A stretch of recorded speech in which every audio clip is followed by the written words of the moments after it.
Hello,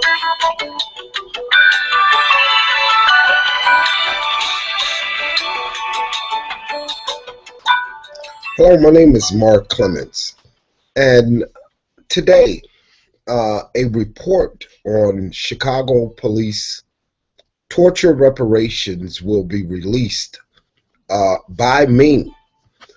This is a report that takes a overall look at the ins and outs of the entire torture survivors package. What is a torture survivor? Torture survivors are individuals in the city of Chicago that was taken to police stations. They were beat. They had their genitals or testicles in some form or fashion the subject or object of being mistreated, meaning grabbed, squeezed, electrical boxes being placed to their genitals, electrical prongs being connected to their body. A 13-year-old child, Marcus Wiggins, basically states that, man, he fell out and he thought that he was dead as a result of being interrogated by Chicago police and being tortured inside of a police station back in 1991. Torture reparations in Chicago, it came with a hard, long fight. Some was in the fight very much longer than I. In calling for the city of Chicago to be held accountable for the decades of years of allowing men to be taken down to police stations and to be systematically abused in ways to extract confession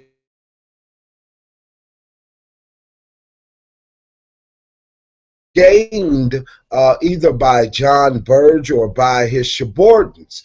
Jon Burge received notoriety without any question throughout the media, throughout the court system, and throughout his peers as being someone who knew how to gain confessions from individuals that was most likely to not confess to some of Chicago's most heinous crimes.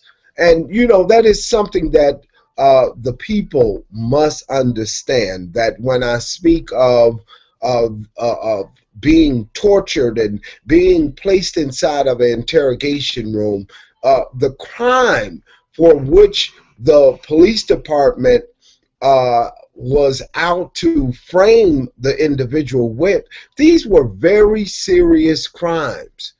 Crimes in which police officers knocked right on victims' doors and told them that they had the suspect in custody, clearly knowing that Jon Burge had tortured a confession out of these individuals. The city of Chicago has paid out more than $100 million dealing with the Jon Burge torture scandal. Since its revelation, basically, it started to surface around Andrew and Jackie Wilson back around 1982 in the city of Chicago. And from that point on, it began to mobilize, where that more victims started to come forward, where that even some attorneys started to come forward.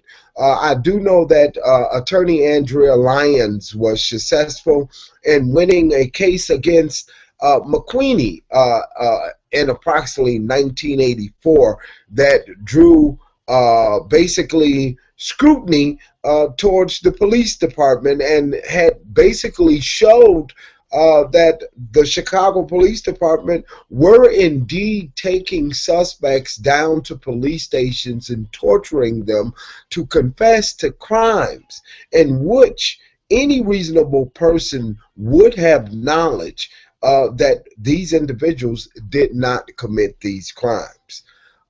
Torture reparations was reached on May 6, 2015 in the city of Chicago. Yes, it is historical.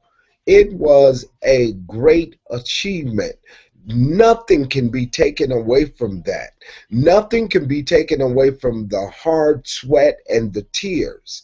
Now, cutting the package from 20 million down to 5.5 bill, and now limiting the individuals that could benefit from this package to 57 individuals. The city of Chicago basically came up with this particular scheme.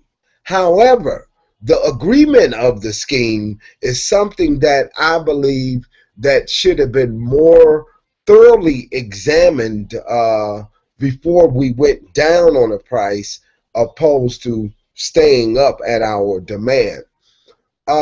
Chicago police torture still have a sore spot, a black eye, a blemish upon the city of Chicago, as there still remain to be a high volume of individuals inside of our prison systems that were affected as the result of Jon Burge and his tortures. In most of these cases, post-convictions in our Cook County Circuit Courts is averaging anywhere between 5 years to 7 years to just adjudicate, to go through the process of what someone is entitled to. If a court makes a ruling at some point that a particular individual's constitutional rights have been violated in a post-conviction proceedings, that may take 3 to 4 years to reach that level alone.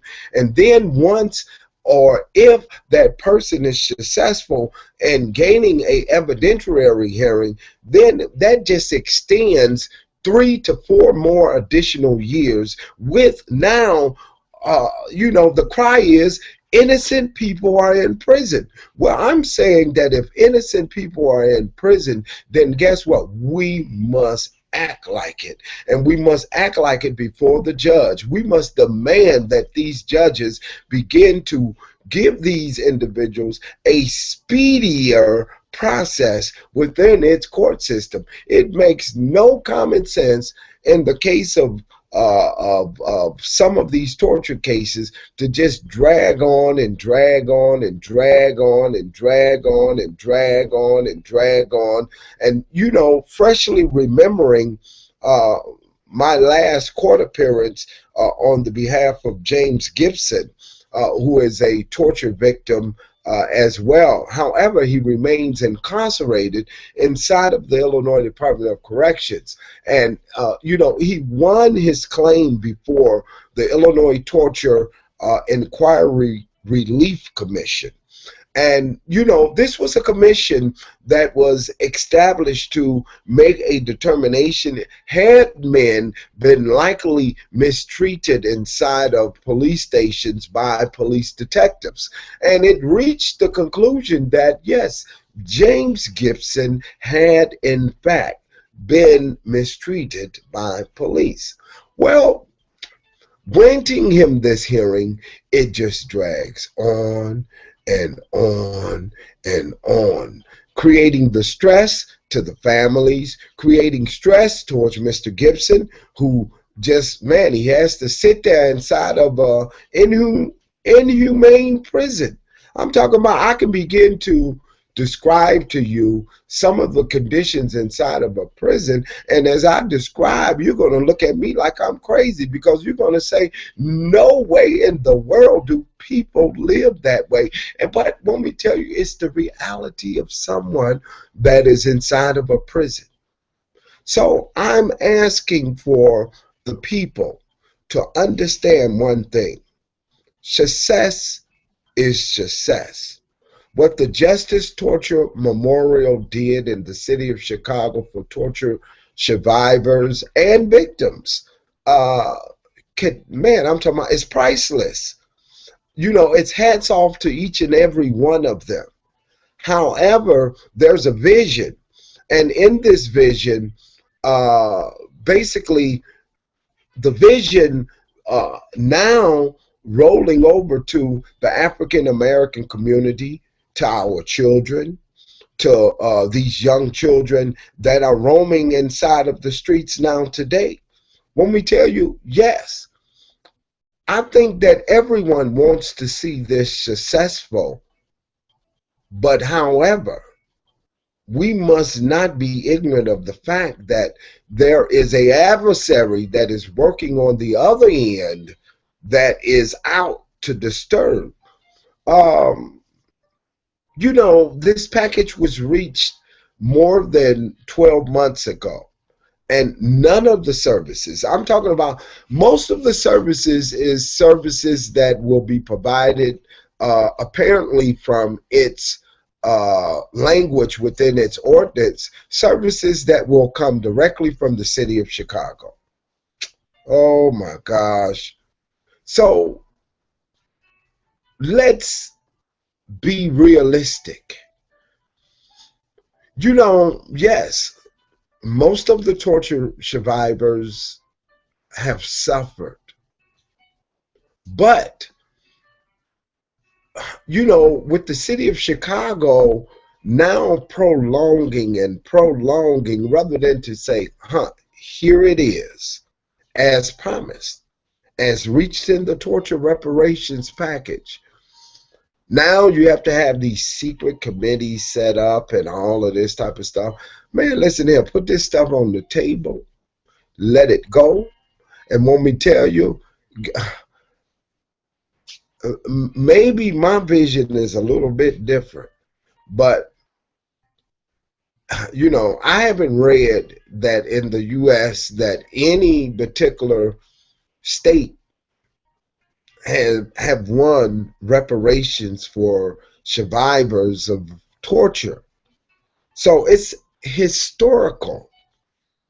But let's get these programs and let's get them implemented. Let's get them implemented not at the best interests of our government, but at the best interests of those who were affected as a result of Jon Burge and his tortures. So let's keep it real. It's much work to be done. Let's keep it real. We got to stay in communication. Let's keep it real. The only way that we're going to stay in communication, that means that we're going to have to all now begin to communicate. That means communicate, meaning if you don't want your feet in it, then don't put it in it. If you're afraid to tell someone something that you are afraid to tell them, then don't tell them. But the key of it is we got to work together, and we got to come out with the best interests, not necessarily the best interests of the torture survivors. That's the key. The best interests of our society today, the things that affect our society. That's what we have to reach some type of understanding with, and how to blend it in. But it requires communication to achieve that, so that all can know and not just some. We must continue to work to bring men and women home that have been affected as a result of these tortures. Our prisons have become, I'm talking about torture zones itself. So adding in the torture that men and women had to endure, and add in all of this abuse that the brothers are going through, and now release them back into this society that is toxic. And you know it's toxic because some of you ain't never even been to jail and it's toxic. Some of you ain't never even spent one bad day on earth and you know it's toxic. So think about those brothers.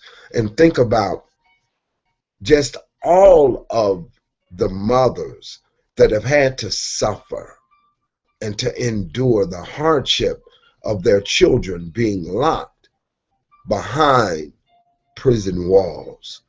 Think about that as we mobilize to achieve what we need to achieve.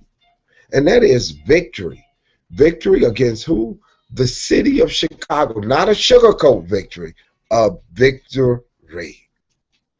Thank you. I pray that you read the report on Chicago police torture reparations. Thank you.